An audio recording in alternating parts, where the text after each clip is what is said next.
Salamat po sa aking colleague, Senator Robin Padilla, for sponsoring or this resolution that I truly believe in.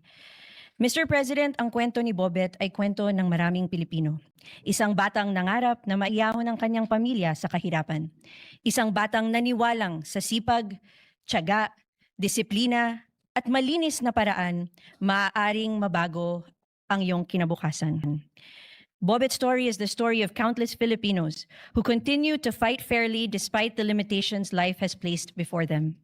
He proved that success is not determined by where you come from, but by the values you uphold, the sacrifices you make, and the determination to keep moving forward every day. That is why the loss of Bobet is truly heartbreaking. It is more than a loss of life, but a true disappointment because it was an inspiring life but shortened. It also shows that sometimes, regardless of how fair that fight for success was fought, regardless of how honest and honorable his journey was, justice may sometimes seem out of reach. Para sa akin po, naaalala ko po na ang isang tunay na malaya at makatarungang lipunan, walang mayaman dito, walang mahirap. Walang makapangyarihan, walang mahina. Lahat ay pantay-pantay sa harap ng batas. Lahat ay may karapatan mangarap at lahat ay may karapatang makamit ang katotohanan at hustisya. This story also reminds me of a life so beautifully lived, but that justice and truth should not be selective, but equal for all.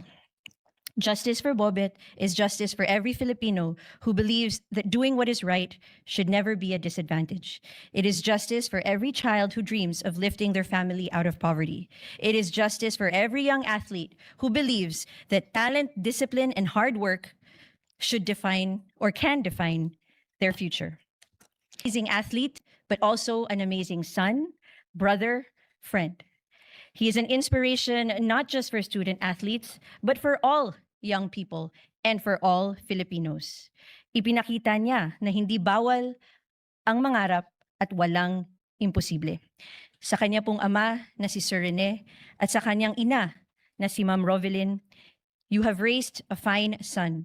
Napakaganda po ng pagpapalaki nyo sa kanya at saludo po kami sa inyo.